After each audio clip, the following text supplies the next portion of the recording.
Michel Longley, who is a sculptor, businessman, and wears many other hats. He's a Renaissance man.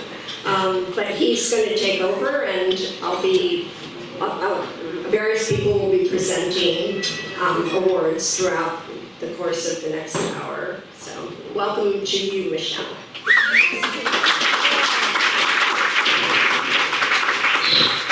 Thank you, Gwen. We thank you all for attending our 2023 weekend celebration. It's also our 130th anniversary. I mean, it's amazing. Next year, we will have a big celebration weekend in Indianapolis, where our board member, Greg Gleason, you all know him, is there. He has been working already very hard. He started actually networking last year, and we are going to have some wonderful and very exciting surprises there. The city of Indianapolis wants to make a big bang, and I think a big statement has been a city which is becoming a cultural center, and they welcome us with open arms. So, next year, Indianapolis. We are happy and lucky to welcome you here in this beautiful building. I guess some of you might be here for the first time. The Century is a private art club. It was opened in 1843, and it was designed by one of the most famous architects, Stanford White, who happened also to be a centurion and a founding member of NSS. The annual awards presentations are the highlight of our Sculptor Celebration weekend. And it would not be happening without the generosity of many people, sponsors and donors who supported the weekend's event are noted on the place cards on your tables. We are very grateful to your support. This enables us to provide programs to encourage sculpture. These programs include exhibitions, virtual studio tours. We started them big time during the COVID, but we find out they were extremely popular and we are developing them. Educational programs, grants, scholarships and awards, cultural tours, and serving as an information resource to sculptors and sculpture enthusiasts across the country. Participation scholarships are an important NSS program. These scholarships enable all the emerging sculptors who are competing in the McDermott Modeling Competition tomorrow to travel here and to join us for the weekend. Scholarship donors are also noted on the program. All the competitors and scholarship recipients were juried into the competition from a national pool of applicants, and they are all winners. You don't have to wait till tomorrow. Use the table there. You're already winners, and I would like you, the competitors, to please stand so everybody can see you. Yes.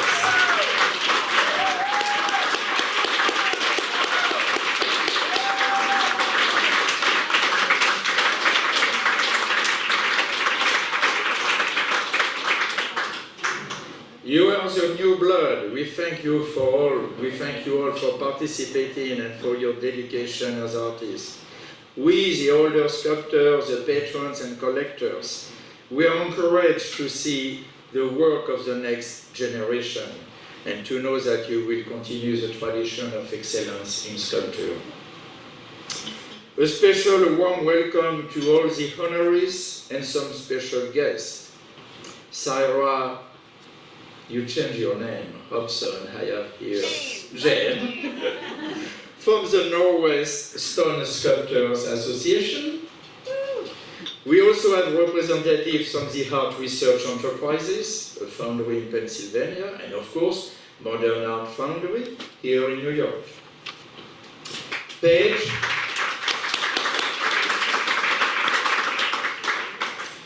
Hayhurst Kinney president of Bowling Gardens in South Carolina.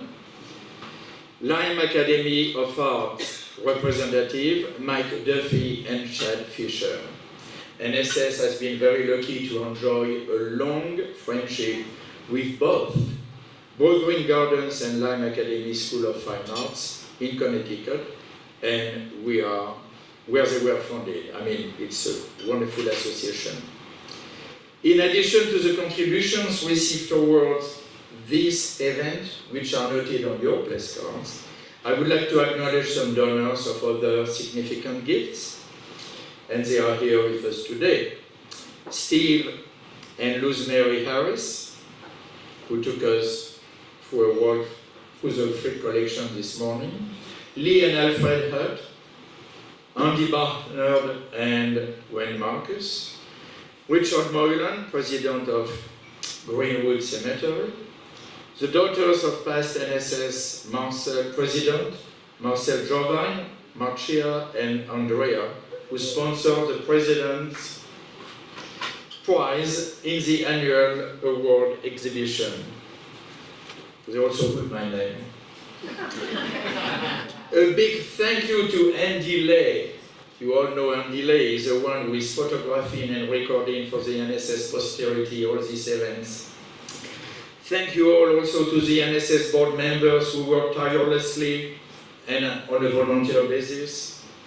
And thank to our staff, Dwayne Peer, Elizabeth Hahn, Patty Delahanty. And of course, thanks to all of you here. It would not be possible without you all. So now let's have fun and let's celebrate our awards winner. The first two recipients are absent, and we will share their work on the screen.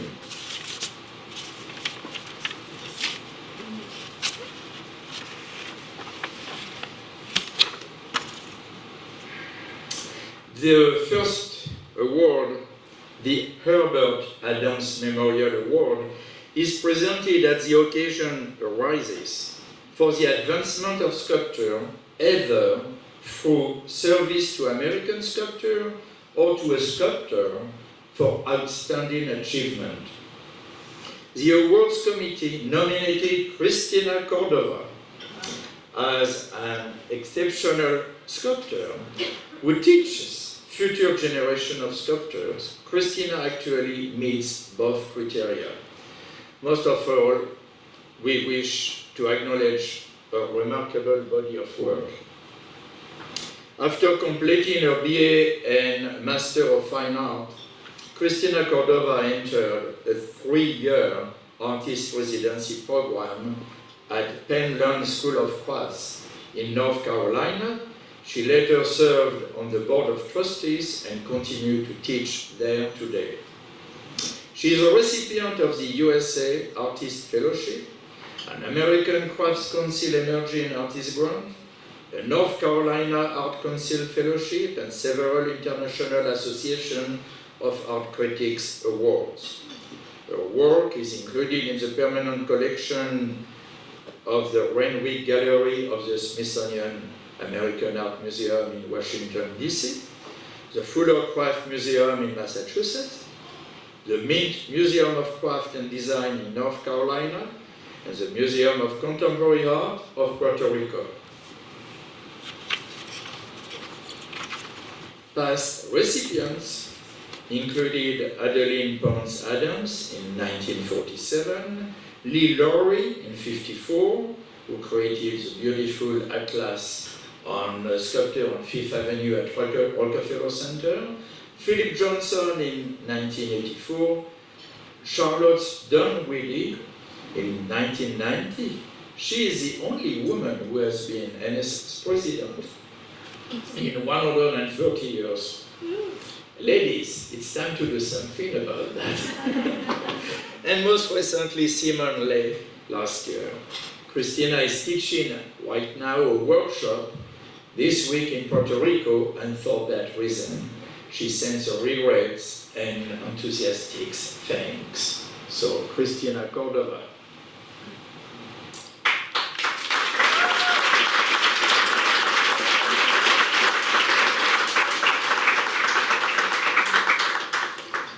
we moved to Marilyn Newmark. Marilyn Newmark was an amazing lady. We had a crush on each other at one point. She was very sexy, full of life, much older, a cougar.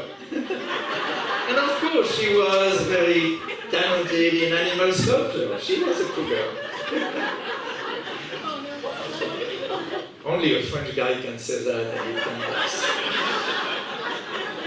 Marilyn Newmark was an NSS fellow and a former board member who left a substantial gift to the National Sculptor Society, a portion of which was designated toward funding an annual award of $5,000, recognizing a talented animal sculptor and to be given in perpetuity. This year's jury of selection included sculptors Nina Akamu, Michael Keropian and Jacqueline Geoffrey. They agreed that the Newmark grant should be awarded to Fan Yu. Fan was raised in Beijing in a family of designers, devoted to classical Chinese architecture and the rich culture of the imperial city. His creative passion took root early, as he did his boundless obsession with animals, especially dogs.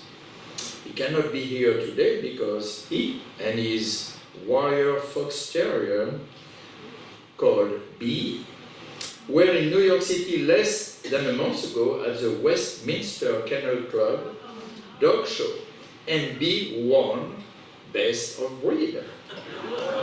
So with success come obligations, and Fan now has to keep showing her every weekend in order to keep the ranking. Fan lives in Los Angeles and Beijing with his wife, Amy, where he pursues his passion for creating spirited animal sculpture. And here he is with his dog, B, receiving Best Warrior Fox Terrier at this year's, a month ago, Westminster Dog Show. Congratulations. Congratulations to B.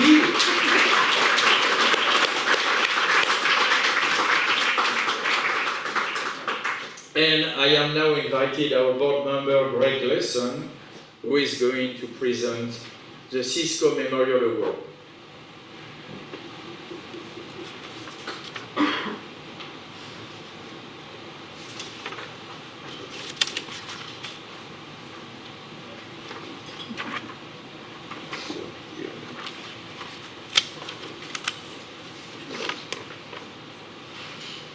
Okay, before I get into the award presentation, I'd like to say I met Lee Hutt around about 2002 at Talix Art Foundry, and I found her in the metal finishing department amongst Frank Stella, Lichtenstein, Oldenburg, Shapiro, chiseling away at one of those small, diminutive little pieces. And we got into this conversation, developed a friendship, and I grew to respect her as one of these highly unusual late-in-life sculptors. So there's always hope to start late in life, and Lee's a good example of that. The John Cisco Medal is presented in memory of an extraordinary fellow and friend of the NSS, John Cisco, for distinguished service to sculpture through programs sponsored by the National Sculpture Society. The Honors and Awards Committee nominated Lee Hutt, and the board enthusiastically agreed. Lee's love of the classical traditions and art was encouraged when she studied painting as an undergraduate in Belgium. Pursuing a course in psychology, Lee received a master's from Columbia University. Combining his skills as an artist with understanding of the psychology of people, Lee made a natural transition to portraiture and to the figure. She continued studying sculpture at the New School and at Mount Holyoke and Lime Academy when she moved to New England. She continually expands her approach, methods, and expressions of work. In addition to creating magnificent works of sculpture, Lee is a long-time and highly valued NSS member. She has served on the board of directors and worked tirelessly on the various committees over several years. She always keeps an open mind and works towards what is best for sculptors and sculpture while honouring the long tradition of excellence that the National Sculpture Society seeks to uphold. She has been an agent of positive change and is a constant source of support to the rest of us. Lee, thank you for your service to sculpture and sculptors and the NSS. Thank you.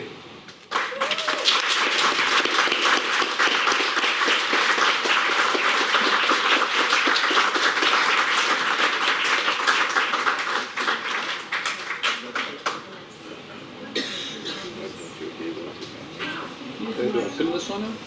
Yes.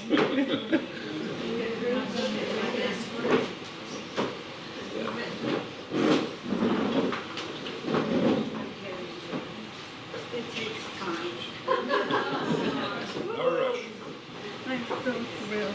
Can I say a word? Of course. Then we give you all the goodies.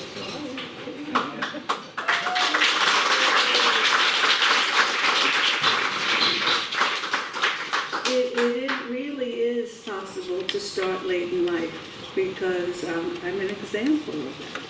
So if you have the determination, doesn't matter how old you are. So I wanted to say that this is special for me because I knew Cisco pretty well. He asked me to join the committee that was reviewing Sculpture Review. And that goes back probably to 2000. And we were responsible for putting the magazine together and getting it published. We participated energetically. We talked with each other and we argued with each other. Sometimes we argued with each other more than we talked with each other. But it always came out on time, and it was a wonderful magazine. So I'm really proud to get this award because on one side is Cisco and the other side is me. So I thank you very much. It's been the joy of my life to be involved with the National Sculpture Society.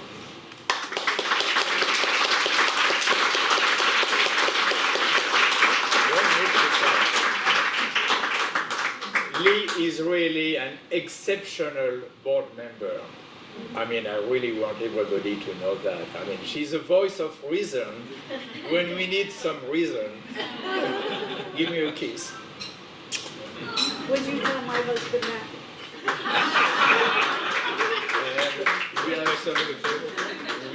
have some goodies for you. A beautiful medal. Yes. Bring it back.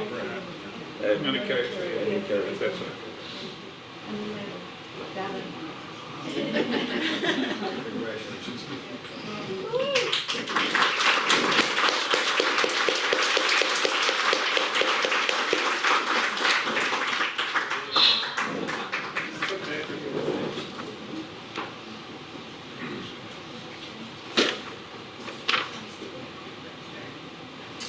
Well, we are moving, and I'm going to invite Janice Morrow to present the Stanley Blayfield Memorial Grant. Thank you. Okay. All right. Yes. Very good. You got it straight. So Stanley Blyfield was a longtime fellow of the National Sculpture Society and served as president in the early 90s. He lived in Connecticut, not far from where I live, and in Italy, where he created most of his work. The $5,000 grant was made possible through a generous donation from his widow, Nikki, and will be awarded annually in perpetuity. The Blyfield Grant is presented to a sculptor who has demonstrated outstanding ability and has created a body of work inspired by nature, which includes works of sculpture in bas-relief and in the round. So Nikki actually is a really good friend of mine, and she's leaving for Italy on Monday. How old is she? She's not here. We can talk about her. She's 93. 93? 93. Off to Italy for the whole summer. So I want to be like her when I grow up. Okay. Sculptors who served on the jury of selection this year were Blanche Bushwell in Utah and Heidi Westweed, who is here today from California. Here she is. And myself. We unanimously agreed on this year's recipient, Dave Lemure Jr. Where is he?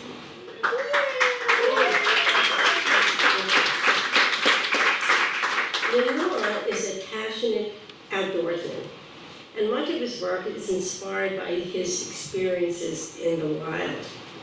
His work is included in the permanent collections of the Briscoe Western Art Museum, San Antonio, Texas, and Harris Museum, Twin Falls, Idaho.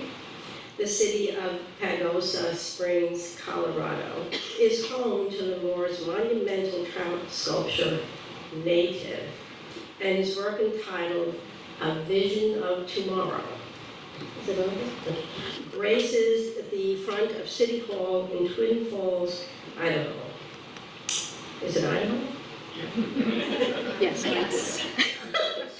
A pair of red-tailed hawks called Vigilance was placed on the lake by the city of Fountain Hills, Arizona.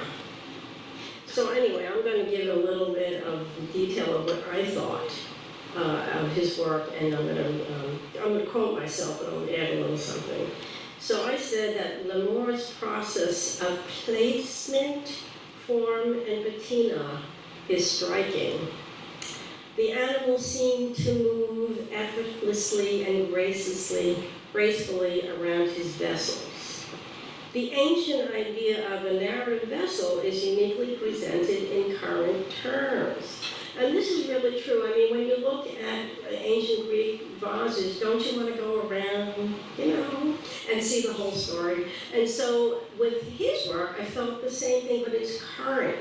It's now, and so he's managed to go across that many centuries of time, and you really want to go around the vessel and experience what these animals are doing. So I find them very profound and extremely imaginative. So, that's it? I think that's it. Do we give him the award now? Does it work? So, yes. So please come up. Congratulations.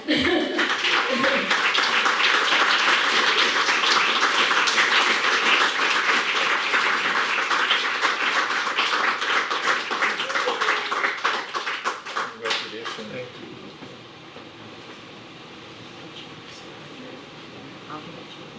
The reception. Oh, really? We get money for this?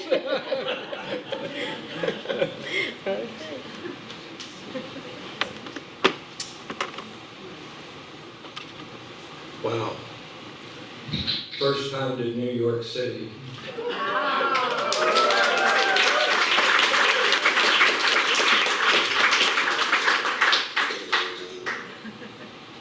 I'm a better sculptor than I am speaker, but what a composition here to look out at. I was in the Arizona desert years back, sitting around with a bunch of real cowboys and drinking beer. And one of the cowboys says, "Dave, when you sit around here with us and drink beer, do you feel like a cowboy?" And I said, "Yeah, I do, Doug." And he said, "Good. Because when I sit around here with you around a campfire, I feel like a real artist." And so I thought of that story because the organization of the National Sculpture Society and makes me feel like that. And my work, I wouldn't be here today if it wasn't for my wife of 40 years and sister from Arizona, and dear friends that are a reflection of the love I benefit from every day. So I'm grateful to be here from their standpoint. But my work does reflect nature and wildlife, and it actually, I want to talk about France and Western France, and Michelle could probably pronounce the Western cave, Lascaux, but there's another one that has, it's Three Brothers is the name in English, and it has a bas-relief sculpture of bison, and those bison are 2 feet long and 18 inches high, and they're 15,000 years old. So I would like to imagine that the oldest and most genuine form is wildlife art, and that inspires me daily. And I'm grateful for Heidi and Janice and Blair that they saw the value in my work, and obviously to the National Sculpture Society. So I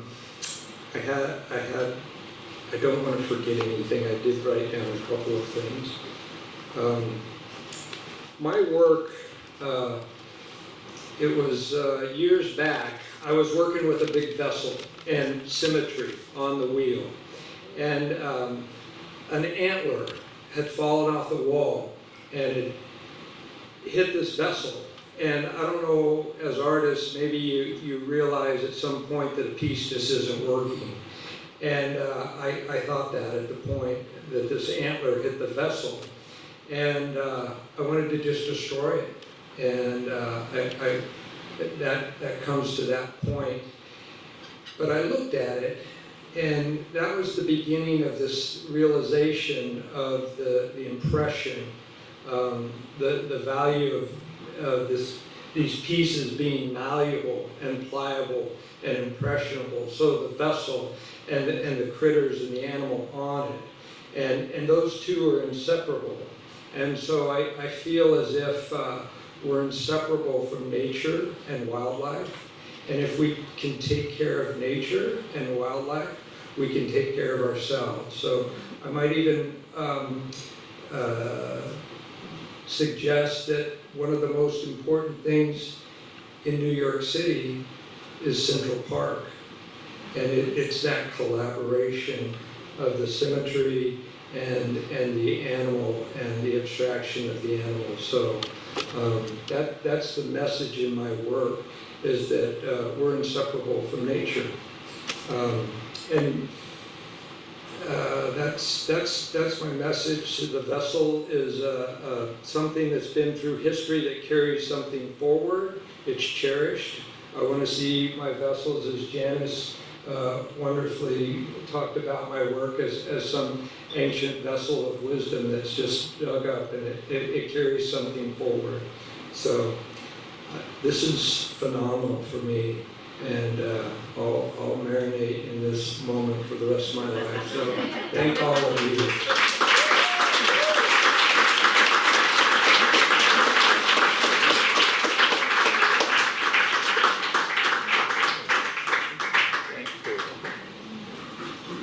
Thank you, Dave, and welcome to New York City.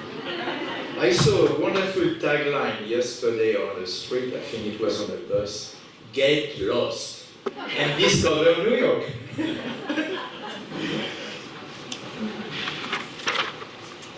Well, we move to the Lifetime Achievement Award to Ed Dwight. We are presenting a special Lifetime Achievement Award honoring sculptor Ed Dwight for a strong body of work over his long and influential career.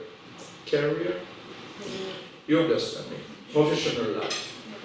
For over 40 years, Mr. Dwight has focused on monument memorials and public art projects. Dwight childhood dream was to become an artist, but he was encouraged by his father to become an engineer. He received a BS in aeronautical engineering from Arizona State University in 1957. His first serious artistic endeavor began with a commission to create a sculpture of Colorado's first African-American Lieutenant Governor, George Brown, in 1974. In 1975, while in the Master of Fine Arts program at the University of Denver, Ed Dwight was commissioned by the Colorado Centennial Commission to create a series of bronzes depicting the contribution of Black Americans to the American frontier West. The series of 50 bronzes that resulted from this commission was exhibited for several years throughout the United States, gaining widespread acceptance and critical acclaim. Since the launch of his art career nearly 50 years ago, Ed Dwight has completed over 130 public monuments and large-scale memorial installations throughout the United States, making him one of the most prolific sculptors in America. Mr. Dwight lives in Denver, Colorado, and at nearly 19 years of age, was unable to join us today. We ask Basil Watson, the NSS board member, to accept on his behalf. Basil?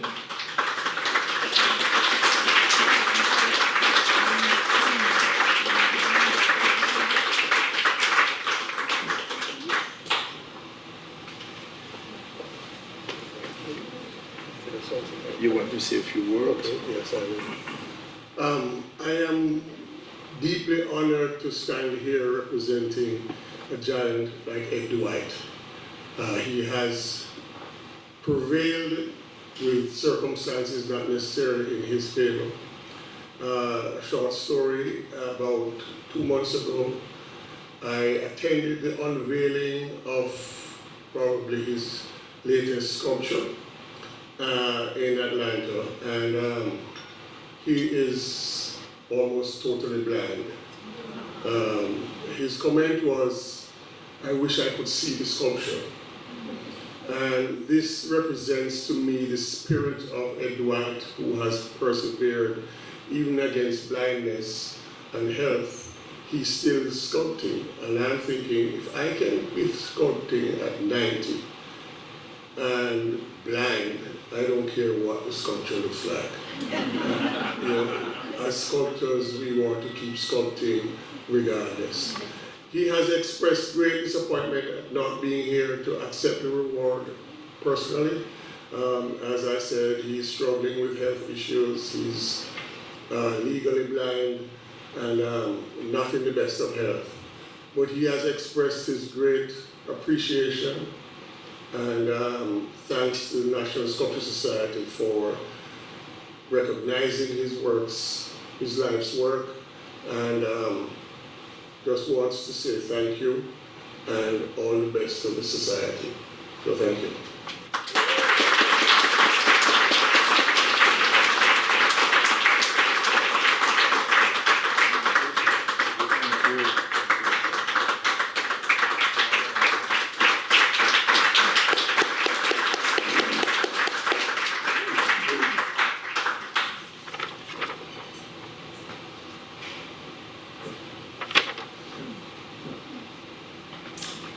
Gwen,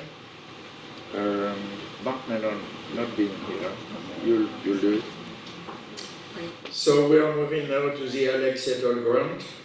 This year's jury for the Alex Etol Grant including 3 NSS fellows, Rosita from Colorado, Laura Transfield from Utah, and Mark Mellon from Connecticut.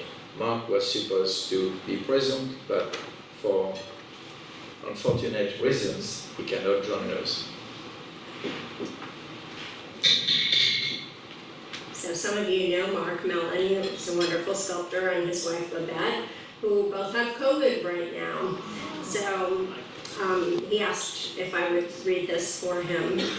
The Alex J. Edel Grant was established by Mr. Edel in 1988 to be presented annually to a sculptor who has demonstrated a commitment to sculpture and exceptional ability in their life's work. This year's recipient of the Alex J. Edel Grant is Warren King. King works primarily with corrugated cardboard. As a child of immigrants, he uses his art as a means of studying the Chinese diaspora and examining how cultural roots withstand migration over distance and time. In 2010, King traveled to China for the first time, to the village where generations of his family had lived. During his visit, he met people who shared memories of his grandparents from when they had lived there before the Chinese Civil War. King created an ongoing series of life-size figures based on village residents. He has shown his works internationally at Museum for Pappenhurst in Denmark, Body and Soul exhibition at Canary Wharf in the UK, and Coda Museum in the Netherlands, amongst others. My fellow juror, and this is Mark speaking, Leroy Transfield, said, Warren King's work shows great imagination and invention. Each piece shows artistic sensitivity and meaning. I enjoy all of his work and look forward to a new and interesting works of greatness. Warren, we all look forward to seeing future works of greatness, and we're so happy to have you here with us today. Warren?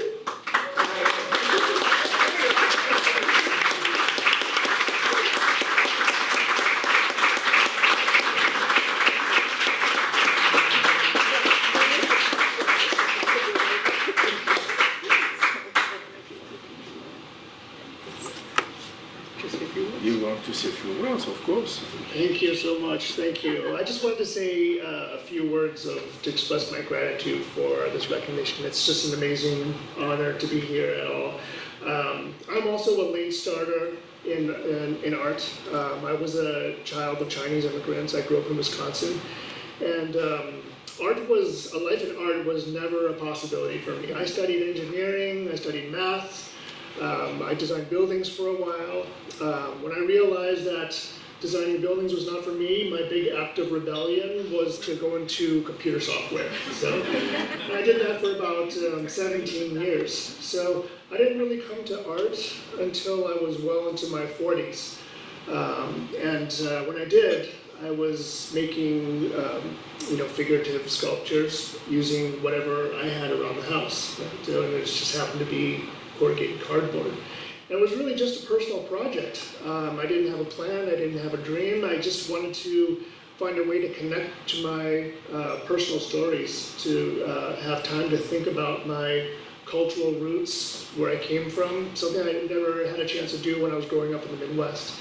So I never really had much expectations with art. And it wasn't until I started to have a few shows and exhibitions, then one day I kind of just realized, wait a minute, I think I'm an artist now. It was really like that. I didn't have a plan, I didn't have a dream even. So now to be standing here, recognized by the NSS, by this amazing jury, to be here with a room full of amazing talent I can't even imagine it. I would have never have dreamed about it. So it's incredibly validating, incredibly motivating. I really appreciate it. So thank you to the NSS for the recognition, and thank you for the encouragement for me to, keep perfecting my craft and keep telling my stories. Thank you.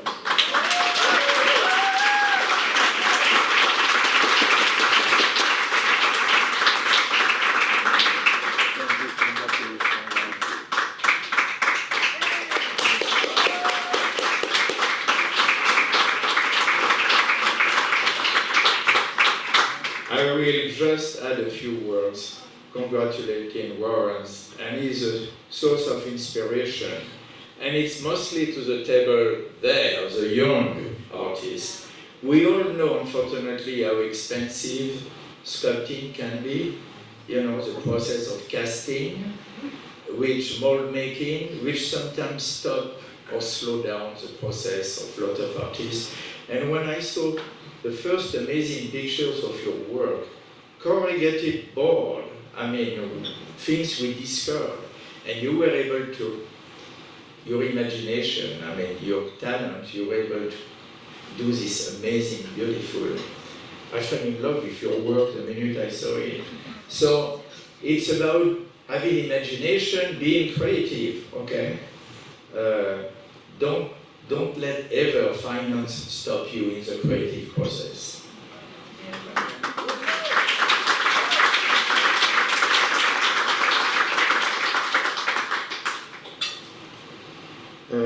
I'm a bit lost here. Which one is the next one? This is, oh, we have this. Oh, this is a big one. You want me to start this? I start it and then you take over. Because I'm losing my voice there. Do you want me to give you a break? No, I'm okay. So we are moving to a very special award, the Henry Herring Award for Art and Architecture. As many of you know, the National Sculpture Society was founded in 1893 by a distinguished group of sculptors and architects who collaborated together on notable projects still familiar to us today. Active members in the early years included Augustus Saint-Gaudens, Daniel Chester French, Stanford White, John Merwin Carrier and Thomas Hastings, and Richard Morris Hunt. The Herring Award, Art and Architecture Award, is given for outstanding collaboration between sculptor, owner, patron, and architect in the distinguished use of sculpture in an architectural project. It is not an annual award. It is only presented as the occasion warrants for an outstanding project. We have spent many years without giving any. That said, this is the second time we are honoring Liam O'Connor, the architect, and his colleagues. As the chairperson of our awards committee said, they did it again. Last year, we gave them a beautiful award and their project is magnificent. The project we are celebrating is a Royal Air Force Bomber Command Memorial, located in London. The memorial was opened by Her Majesty the Queen in June 2012, in the presence of many bomber command veterans from around the world. The architect is Liam O'Connor, principal of Liam O'Connor Architects. The owner patron, the Bomber Command Association. The sculptors, Philip Jackson and Colin Dudley, posthumously. And stone carver and beautiful inscription artist, Richard Kindersley. Gwen is going to take over because I'm going to lose my voice.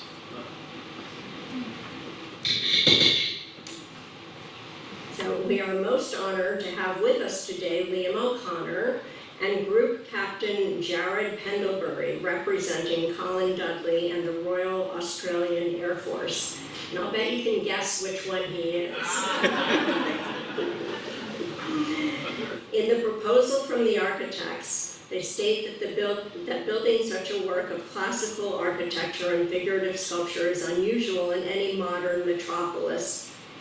And the successful outcome of this project is due in no small part to a client team that was fully committed to overcoming the obstacles that certainly came their way, both cultural and administrative, and stayed the course with wide support from ordinary people whose financial donations paid for the entire endeavor. The memorial is an open pavilion with hexa-style Greek Doric porticos, as you can see, on the longer open sides. One side opens toward Piccadilly thoroughfare, and the other towards Green Park, one of London's royal parks. Richard Kindersley, who was responsible for the eagle and the RAF crests carved on the pavilion faces, also specifically designed the letter face for the memorial. In his unique design, he creates an interplay between the pure geometry of ancient Greek letter forms and the simple modern beauty of 1940s typography. Philip Jackson's sculpture depicts an aircrew returning from a mission, exhausted and scanning the skies for their comrades in arms. Over 55,000 of whom either failed to return or died of wounds incurred during the endless aerial bombardment. The ceiling panels, made of aluminum covered from a Halifax aircraft shot down during the 1944 mission, are beautifully crafted. Their configuration reflects the fuselage designs of aircraft from the period. The wreath was made by Colin Dudley, a surviving Bomber Command veteran. Surviving Australian veterans of Bomber Command all assembled to see Colin Dudley's fine contribution to the memorial brought to the UK by the Royal Australian Air Force. And I'm not going to say anything else because I feel silly even saying anything because we have the guys here who can tell you all of that. But our congratulations, and if you would please come to the podium.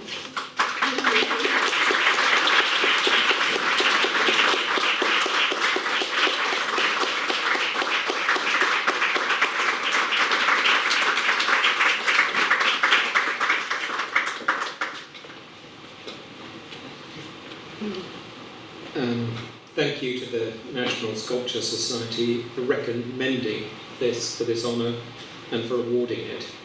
It's an incredible privilege as an architect to be back here a second time, but also to have this work of art and architecture recognised.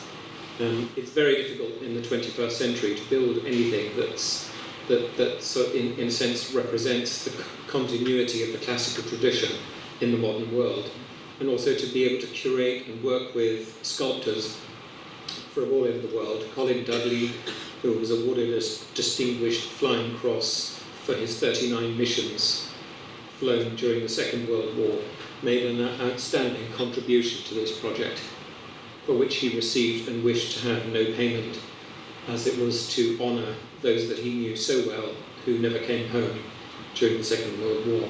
So to have that contribution, as well as Philip Jackson's magnificent 7 aircrew figure sitting at the centre of the memorial, was a wonderful collaboration between an architect, myself, the sculptors who worked closely with me, Kindersley, who designed the letter faces, etc. So it's a work of art, architecture, sculpture, landscape, and fine art all in one. To be able to build this in the centre of London is I think a rare feat. But I was surrounded by men who lived through the Second World War and who were determined that history was truly on their side, and that this was an act worth remembering. And my job was to give physical form to that endeavour, and that is what is being presented to you here today. And thank you for recognising this 5 years of work that I've put into this, and the many, many years that other people have put into this from all over the world. Thank you.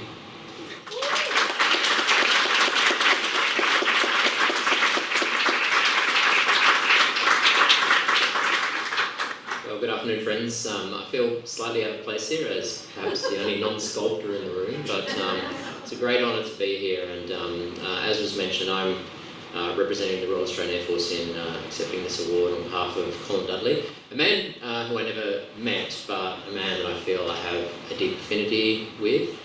And we've heard a little bit about some of the statistics of the chances of surviving through World War II if you were part of Bomber Command, as Colin was, and almost 50% chance that you would survive. And then if you did survive, there was a significant chance that you were either wounded or captured as a prisoner of war.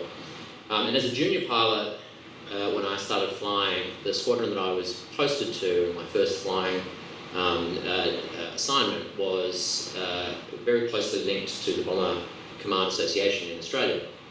And every year we would have a dinner, a formal dinner, where the surviving veterans would come along and we would host them as, I guess, the sort of new breed of aircrew that was continuing their legacy. And it's really fascinating to see the sculpture and the way that the sculpturer has captured the faces of crews coming back from missions that could have been anywhere between 5 to 10 hours long, absolute exhaustion, and having experienced that in my own flying career, I think that captured that well.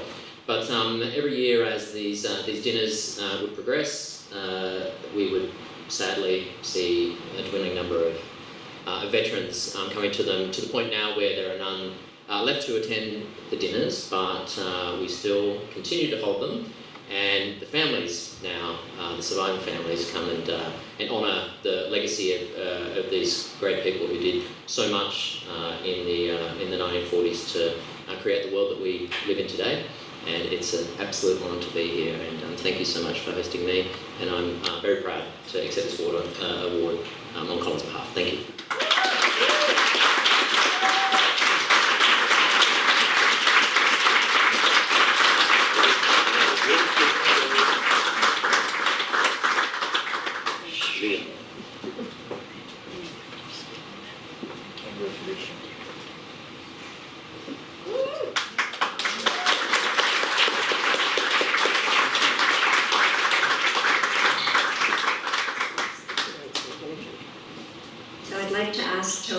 I'm going to have a request. Next time I want an uniform like that for the president. Done. Tony Antonius, could you please come up to the podium? Tony is a former board member and a fellow and sculptor. He's going to present the Dexter Jones Award. Thank you. Thank you. I see that, yeah. Amy Kahn, Don Everhart, Amy Kahn is a very fine sculptor. Don Everhart and I were judges for this award, and the award that we're giving today was by far the finest in those that were given to us.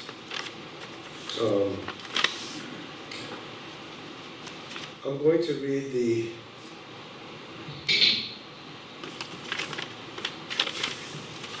resume of the sculptor that we chose.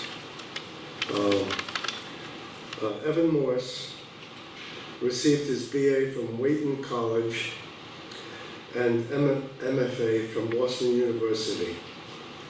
Living in Florence, Italy as a student, strengthened his interest in sculpture and the narrative capabilities of figurative art. In 2010, he returned to Italy to devote additional time to learning traditional sculpture techniques at the Accademia di Belle Arti and the Pietro Tacca School of Marble. Study at the Marble Choirs in Carrara, Italy, and West Rutland, Vermont, honed Morse's skills in stone carving. Morse is recipient of 2 grants from the Elizabeth Greenshields Foundation and a fellow from the Massachusetts Cultural Council. In 2021, he was artist in residence at the Getman Artist Residency, Gloucester, Mass. And in 2022 at Sculpture Space in Utica, New York. This year he will be doing a 3-month residency at the factory on Willow in Manchester, New Hampshire. Evan lives and works in Newton, Massachusetts. Evan? This way.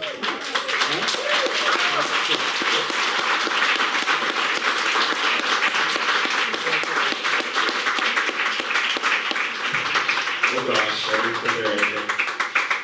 But I will say a few words, following everyone's wonderful footsteps here. I think there is actually an age component, correct me if I'm wrong, for this award. Yes. I think it's like 40 and under or something. So I want to say a word for the young sculptors here, which I still like to think of myself, youngish at this point, at 35. But it's so important for us emerging young sculptors to have the support from the National Sculpture Society. I've also competed in the competition, and I think we're all, speaking for the younger generation, super thankful for this community. And receiving something like this at this point in my career, like the financial thing does go a long way, but also to have this recognition goes even farther, to have that kind of encouragement to move forward and keep making art. And so the things you're all seeing here are studio work, stuff that I'm not doing for a commissioner for any real purpose except for trying to make the most interesting stuff I can. And I think it's really great to have the reinforcement, so it's really an honor. Thank you very much.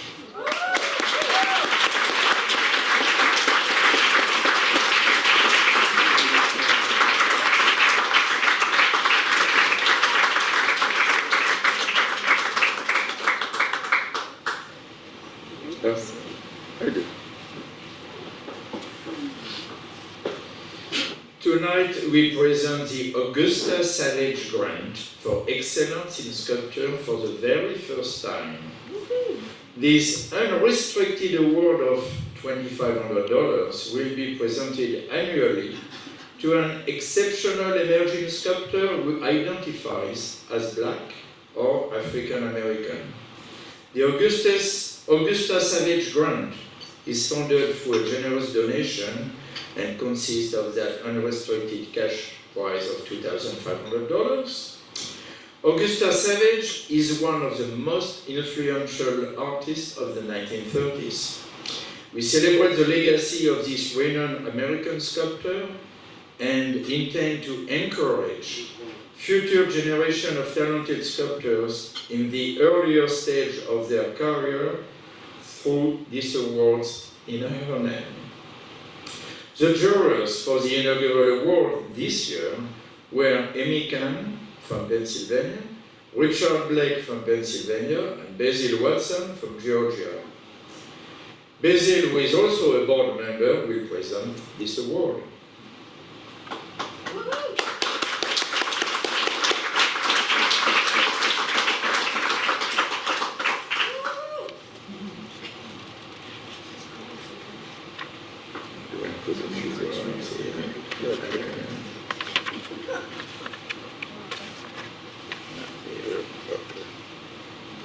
Second time up at the podium. First was a Lifetime Achievement Award, and now I'm at the other end of the spectrum, the young emerging artist. And he has a life ahead of him, a legacy to live up to. And let me read a little bit about him. I'm honored to be one of the jurors for the NSS Augusta Savage Grant, and pleased to present the award to the very talented and focused Sherwin Banfield. Sherwin demonstrates a dedication to the skills required to master figurative sculpture, as well as a keen interest in contemporary design. His fusion of traditional figurative sculpture with more contemporary conceptual elements push boundaries and stretch traditions. His work amplifies the vigor and energy of youth with a passion to explore, and promises the depth and wisdom of maturity as his voice is clearly evolving out of his lived experiences as a person of color. Banfield is a Queens, New York-based mixed media artist. Recent projects which he refers to as substantial sonic sculpture, combining light, sound, and solar power with traditional sculpture. His public sculpture, going back to the Meadows, fused the identity of Queens hip-hop legend LL Cool J with his musical legacy into a sonic monument. Banfield feels that his work is reflecting of the shapes, lines, designs, and proportions of the beauty within all things visual and tangible, distilled through my visual or his visual and textural filter, manifested in sculpture and the visual arts. Banfield received a BFA with honors from Parsons School of Design and studied figurative sculpture at the Art Students League of New York with Barnley Holders. He is a recipient of the Downtown Brooklyn and Dumbo Art Fund Grant, the NYC Art in the Parks, Alliance for the FMCP Grant, the Socrates Annual Emerging Artist Fellowship, the Fantasy Fund Fellowship at Modern Art Foundry, and the Art Students League of New York's Model to Monument Fellowship. This year, Banfield is the, what's this now? Ankehele Labe, Public Artist in Residence, and will be part of the Branching Out Trees and Community Hosts exhibition at the Brooklyn Botanic Gardens, which opens on June 17th and runs through October 24th. I am pleased to have met Banfield this evening, and I recognize that he has the perfect ingredients for success, which is a charming, supportive wife. So I want to congratulate him on that, as well as recognize that he shows the capability to continue his legacy and become a master sculptor. So it gives me great pleasure to present this award to Sherwin. So will you please come up?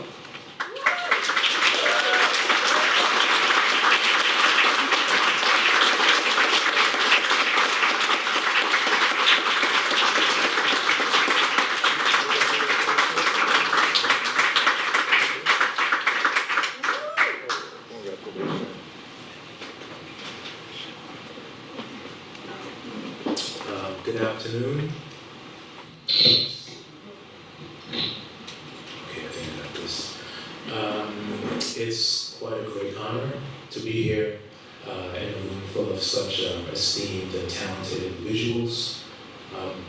It's funny, on my way back from the Frick this morning, beautiful tour, I asked my wife to meet me at Starbucks, where we would meet after work, and she would walk me, which is just 3 blocks away. She would walk me to the Art Students League, and we were courting at the time, and she would drop me off at the Art Students League, and I'd take classes. So she's been here, been at my side for a pretty long time.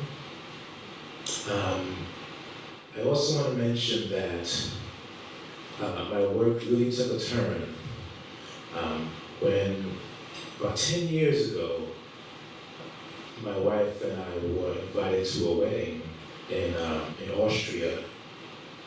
So, beautiful wedding. We stayed at the Schlossliche Hochstraße, which is the Sound of Music castle where it all happened. And it was a beautiful wedding on a hill overlooking the valley. But what really took my breath away was the day after we toured Salzburg, and I noticed that there was Mozart everywhere, in cafes, on the sides of buildings, in squares, and statues, and I thought, this is a community, a town, an environment that recognizes their musical prodigies, their musical, cultural contributors internationally. And I thought, I love hip hop. It's the music that really taught me about this culture when I arrived here from the Caribbean.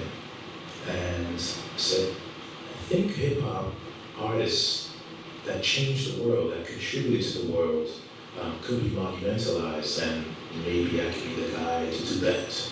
So I began this journey of representing Queens hip hop artists, where I live in Queens. And LL Cool J, he found out, he loves himself, so he was very happy that I did this. So much so that he acquired it. And it will be unveiled in 2 weeks, at the 10th, in Long Island Music and Entertainment Hall of Fame. Very excited. I'm hoping the notorious B.I.G. Estate will do the same thing. So that was done at Marmar Foundry, the wing figure. It's great to see Jeffrey here. So I just want to share that story and share my influences and my support system. And thank you all, NSS, for this incredible support. Like Ellen was saying, with emerging artists, it's great to have this opportunity, this acknowledgement that you are on the right track, that you are committed something, and just to have this as a symbol of my commitment is a huge honor. So thank you very, very much.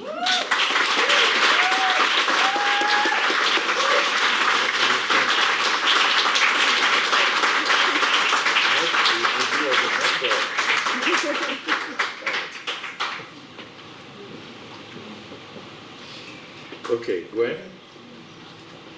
Where are we? We have lots of pieces of paper now. It looks like my desk. Oh, I don't have too much to say here because I'm going to welcome Kate Brockman to present the Sculptor House Award.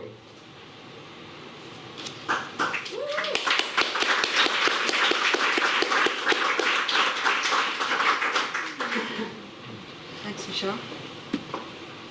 I got my own, it's got a few extra notes on it.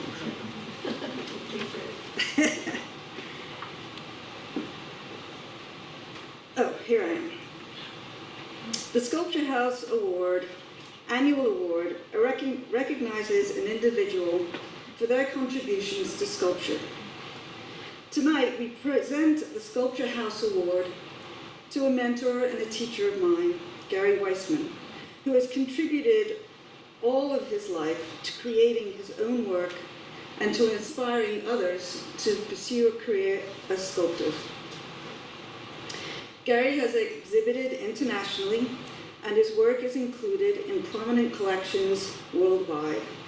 He is passionate about his work, which he personally creates from inception to finish, and I mean all the way, clay to bronze, armature before the clay. And in addition to working as a full-time sculptor, Weissman taught at the Pennsylvania Academy of Fine Arts for 30 years or so. And beyond that, outside of the academic arena, he has mentored many students in his studio and foundry, inviting them to be foundry assistants, and some of them stayed for years under his tutelage. Here's a quote from a former student. Gary Weissman has the ability to talk with any student at any level without judgment and as an equal. He will meet them where they are and guide them into a more expansive way of thinking. So expansive sometimes that nobody knows what he's talking about. But that is the point. While students might feel limited by materials, time, or knowledge, Gary's philosophical, out-of-the-box approach lays in front of the student the timeless space of making.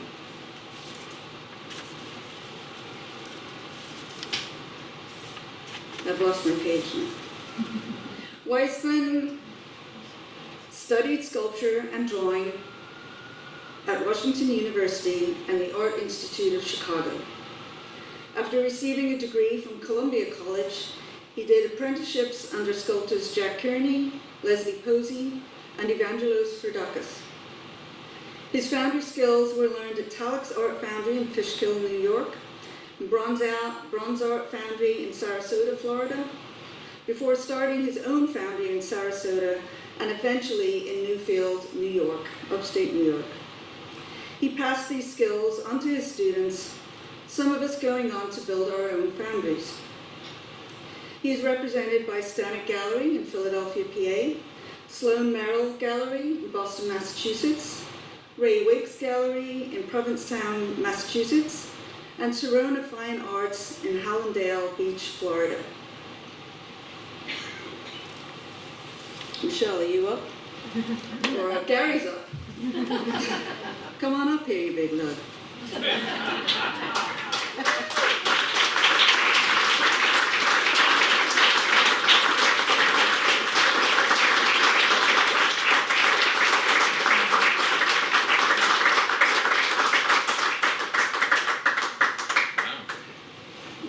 Congratulations, guys. Yeah. Well, thank you. This is overwhelming.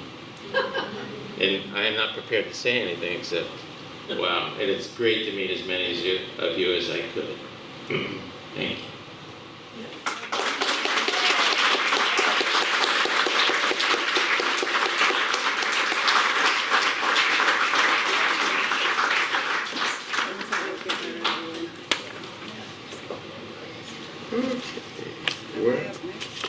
Where are we now? I'm next. I'm next and then you. Yeah, exactly. We'll get it right. It's one left. We've got time. I've had two teachers in my life that changed everything for me. One was Gary Weissman, and the other, it was my first figure modeling teacher that I ever had. And it was the proverbial light bulb moment for me. I instantly knew this is what I want to do. And he encouraged me to take this stuff seriously and pointed me in the right direction. And Richard, I'm forever grateful for that. And he is the next and final award recipient. The Medal of Honor is the Society's highest award and is presented only as the occasion warrants, for notable achievement in and for encouragement to American sculpture. The award consists of a certificate and a medal designed by Laura Garden Fraser in 1929. Past recipients include Daniel Chester French, 1929, Paul Manship, 1942, Malvina Hoffman, 1964, Marcel Jovine, 1996, Neil Estern, 2008, James Genuine, 2013, and most recently, last year, Robin Salmon. Thank you, Kate. I'm just going to say a personal anecdote. When I was much younger and sculpting, I was awarding some major medals, gold medal, etc. at the NSS, and I was so proud, and I was young, and it encouraged me, and I was the age of these young people at the end. But once, remember Richard at the National Academy of Design, there was a major competition, and we share the same medal. And this I couldn't believe. I said, well, fine, I got some medal on mine, but this thing, that means I'm sharing something with Richard Blake. That, do they put me, or dare to put me close to him? That was really the biggest achievement I got, to be able to share something with you. That makes me feel so important, Richard. So tonight we honor someone whose professional career has been devoted to the advancement of sculpture both as an educator and sculptor, an exceptional sculptor with a strong body of work who has contributed to the American sculptural landscape through commissioned public work. Richard Blake.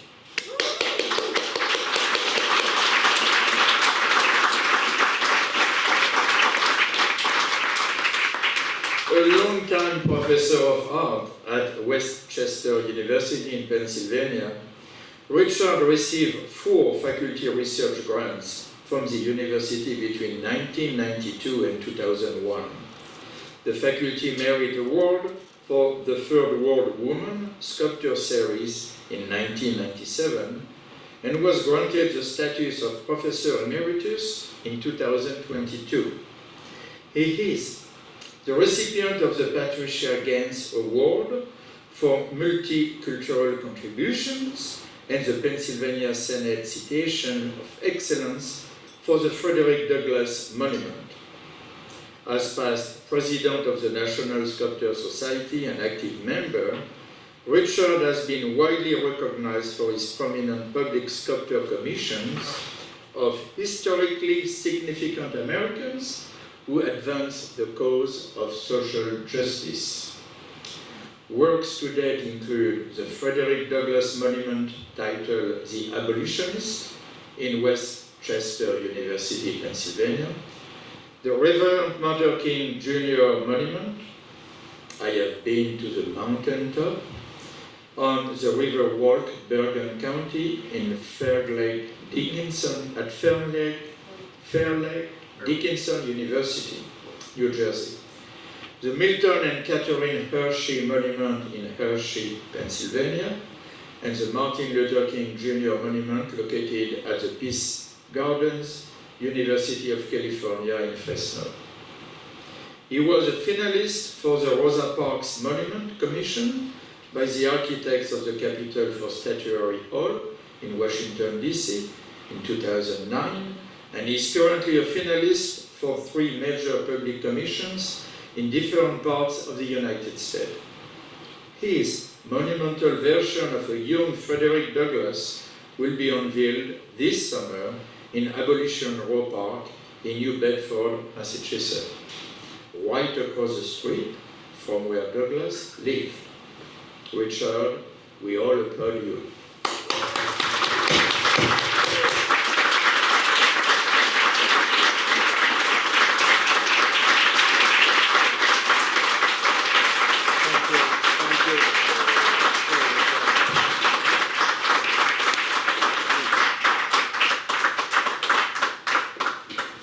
Good afternoon.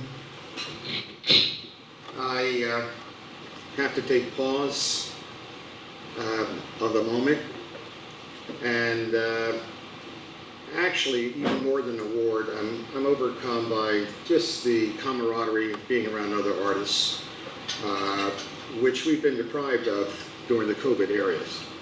So, you know, I would say, aside from my immediate family, the lady here who's out of control hooting,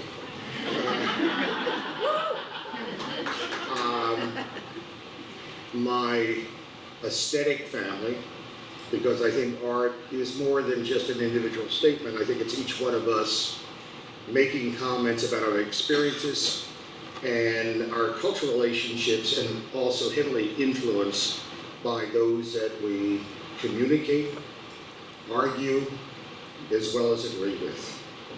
But I'm very pleased. I don't even recognize myself from all the lies that I somewhat hear. Kate didn't mention that I steered her away from my university to the Pennsylvania Academy because they studied the figure, and Kate clearly was interested in the figure at the time.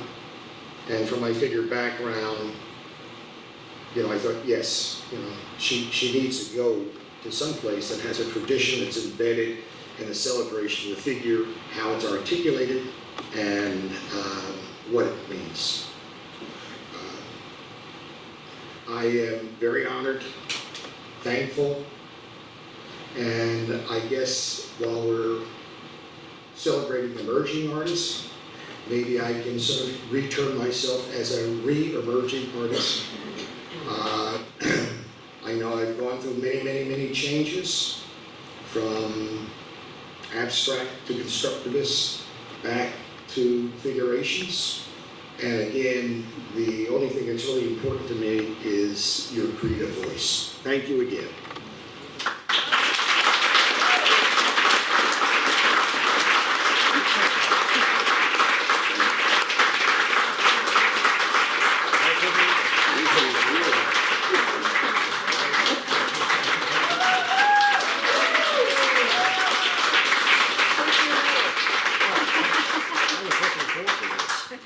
Thank you so much. By the way, as soon as I got news that I received this medal, my curiosity was, which one of the great artists, which image am I going to get?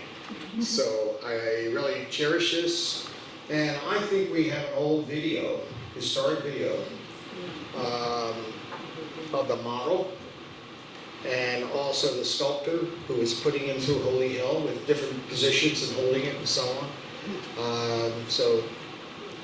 I don't know if it's can be Googled, but I invite you to try. And lastly, with one of the competitions that I was in, and this is after business was taken care of, when you have a chance to get to know each other with a drink and a meal and so on, I heard nothing but praise for Gwen Pier.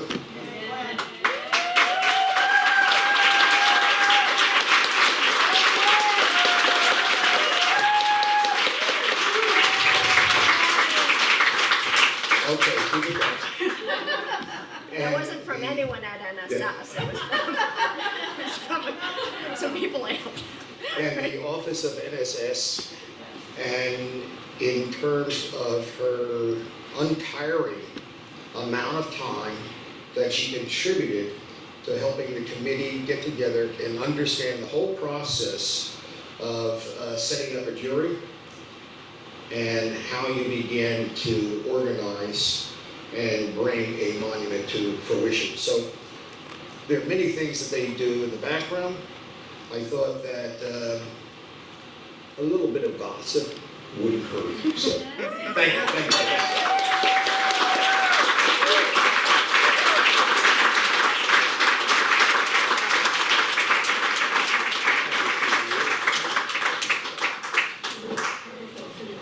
Well, this is a very wonderful and happy way to conclude our awards celebration. And the party is not over. We invite you all now at our NSS headquarters, where we are actually opening. It's an inauguration of a new exhibit. Gwen, would you like to give some instructions? Or? If you are able to come to the reception, it's only a few blocks from here, 6 East 39th. And when you enter the building, you'll think you're in the wrong place because the lobby is under construction and it's a mess. But just, you're not in the wrong place. It's under scaffolding on the street. It's between Madison and 5th Avenues. You'll pass the public library and then turn left onto 39th Street. 6 East 39th, and we're on the 9th floor. But I apologize for the condition of the lobby. And hope to have an opportunity to speak more with everyone there. Gwen, will you remind all the recipients to get their picture taken? Oh, and we do have a space set up for photographs near the bar, which you probably noticed, and if everyone who came up to the podium this afternoon could stop by there on your way out, and we have a professional photographer here who'd like to memorialize the moment. We have you on film too, though, so don't think it'll escape.